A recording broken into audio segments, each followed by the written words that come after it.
안녕하세요 여러분. 2달 만에 공백을 깨고 오랜만에 영상으로 찾아뵙습니다.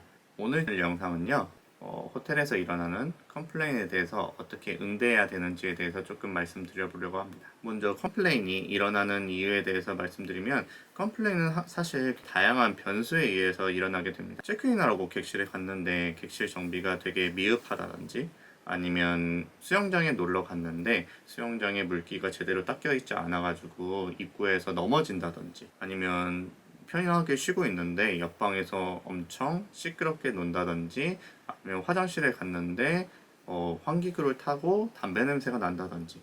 사실 이렇게 호텔 측에서는 어느 정도 방비를 하고 조심을 한다고 했는데도 불구하고 일어나는 것이 컴플레인이기 때문에, 호텔에서 근무하는 근무자분들은 이제 컴플레인이 일어나는 것을 어느 정도 상수로 두고, 컴플레인이 일어났을 때 또 컴플레인 일어났어 막 이렇게 생각하지 마시고 어느 정도 의연하게 컴플레인을 대처할 수 있어야 됩니다. 이렇듯 컴플레인이 일어나게 되면 시프트 인차지나 당직 지배인 분들이 응대를 하게 되는데요. 몇 가지 부분을 고려해서 이제 컴플레인 응대를 하게 됩니다. 첫 번째는 원인에 대해서 고려를 해야 됩니다. 고객분이 컴플레인을 제기하였을 때 원인에 대해서 명확하게 알지 못한다면 고객분의 감정에 대해서 이렇게 좀 공감을 하기 어렵고요. 왜 이런 문제가 일어났는지에 대해서 물었을 때 제대로 그 원인에 대해서 대답하지 못한다면 더 큰 컴플레인으로 이어질 수 있기 때문입니다. 실제로 컴플레인이 계속 커지게 되면 고객분들이 종종 하는 말씀이, 왜 처음에 설명했던 거랑 지금 말하는 게 다르냐, 이런 말씀을 많이 하세요.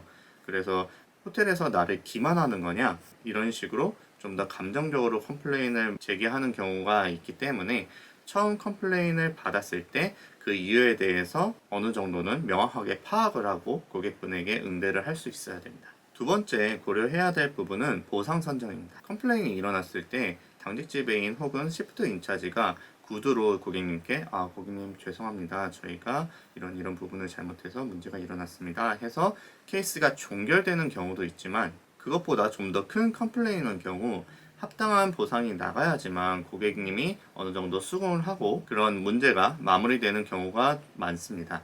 이때 여러분들이 좀 신중하게 고민을 해야 될 것은, 이 보상이 나갔을 때 회사가 얼마만큼의 비용을 부담해야 되는지를 신중하게 고민을 해봐야 됩니다. 예를 들어 컴플레인이 났을 때 고객과의 대화를 통해서 좀 더 낮은 단계의 보상을 나가서 이 컴플레인을 마무리할 수 있는데, 덜컥 겁이 나가지고 고객님 저희가 너무 큰 불편을 드렸기 때문에 환불 조치해드리겠습니다, 이러면 사실은 일단 첫 번째로는 여러분들이 회사에서 엄청나게 혼나겠고요. 두 번째로는 사실 호텔의 입장에서는 한 푼도 못 받고 이 손님을 모시는 거기 때문에 엄청나게 피해를 끼치는 일이겠죠. 그래서 호텔마다 차이가 있지만 보통 체계적인 호텔들은 4단계 내지 5단계로 나눠서 보상을 나가게 됩니다. 첫 번째 단계로는 간단하게 레이치 값을 제공한다든지 웰컴 드링크 같은 간단한 보상을 제공하면서 고객님의 마음을 좀 달래주는 방법이 있겠고요. 2단계는 룸 업그레이드나 와인 같은 것을 제공하면서 어느 정도 회사의 비용은 조금 더 들어가지만, 이를 통해서 고객님이 컴플레인 상황에서 느꼈던 불편한 마음을 조금 환기시켜 줄 수가 있습니다. 3단계부터는 좀 더 직접적인 비용이 나가는데요. 예를 들자면 포인트 제공 같은 게 있습니다. 인터내셔널 브랜드마다 포인트 제도가 다 있는데요. 이런 포인트 자체가 사실 현금처럼 이용을 할 수 있는 거기 때문에 우리 호텔에서 불편한 겪은 부분에 대해서 이런 직접적인 포인트로 보상을 해드리는 방법이 있습니다. 4단계, 5단계부터는 고객이 지불한 돈에 대해서 부분 환불을 나간다든지 아니면 전체 환불을 나가는 경우도 있습니다. 하지만 앞서 언급드렸다시피 이런 부분 환불, 전체 환불 같은 경우는 회사의 매출과 직접적으로 연관이 있는 부분이기 때문에 본인 혼자서 결정을 하는 게 아니라 좀 더 윗선에 컨펌이 있어야지 나갈 수 있는 보상이긴 합니다. 세 번째 고려해야 될 부분은 시간입니다. 그 어떠한 좋은 보상이 나가더라도 이것을 처리하는 데 있어서 긴 시간이 걸린다면, 그것은 아무리 작은 컴플레인이더라도 큰 컴플레인으로 이어질 수 있는 요인이 되게 됩니다. 그래서 통상적으로 하나의 컴플레인을 응대할 때 걸리는 시간 자체가 10분을 넘겨선 안 되고요. 보통 5분 이내에 해결을 하고 고객님에게 답변을 줄 수 있어야 됩니다.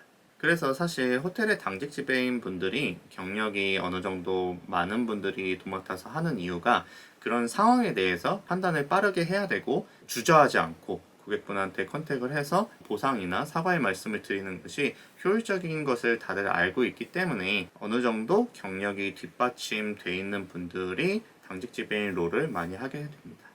마지막으로 여러분들이 고려해야 될 것은 후처리입니다. 컴플레인이 일단 일단락되고 나서 몇 시간이 지난 후에 고객분에게 전화를 드리거나 혹은 객실로 방문을 해서 불편한 점은 없으신지 필요한 것은 없는지 체크하여 고객분에게 우리가 당신에게 불편함을 드린 점에 대해서 죄송하게 생각하고 있고 그리고 우리가 당신을 신경 쓰고 있다는 그런 메시지를 드리는 작업이라고 할 수 있습니다. 이는 1차적으로 잃었던 신뢰를 회복하고 우리 호텔에 대한 안 좋은 기억을 좋은 기억으로 바꿔주는 일로서 이를 통해 호텔은 고객의 재방문 확률을 높일 수 있고 해당 고객이 우리 호텔에 대한 평판을 좋게 줄 수 있기 때문에 이 또한 굉장히 중요한 작업이라고 할 수 있습니다. 네, 지금까지 호텔 컴플레인에 대해서 간단하게 알아보는 시간을 가졌습니다. 저 역시도 많은 컴플레인을 호텔에서 경험하긴 하지만 항상 할 때마다 느끼는 게 정말 컴플레인을 응대하는 게 쉽지 않다는 것을 많이 느껴요. 그만큼 컴플레인을 응대하는 것은 많이 어려운 일이고 제가 가진 많은 것들을 좀 내려놓고 해야 되는 일이기 때문에 쉽지 않다고 할 수 있습니다. 오늘 영상은 여기까지고요. 긴 영상 시청해주셔서 진심으로 감사드립니다. 수고하셨습니다.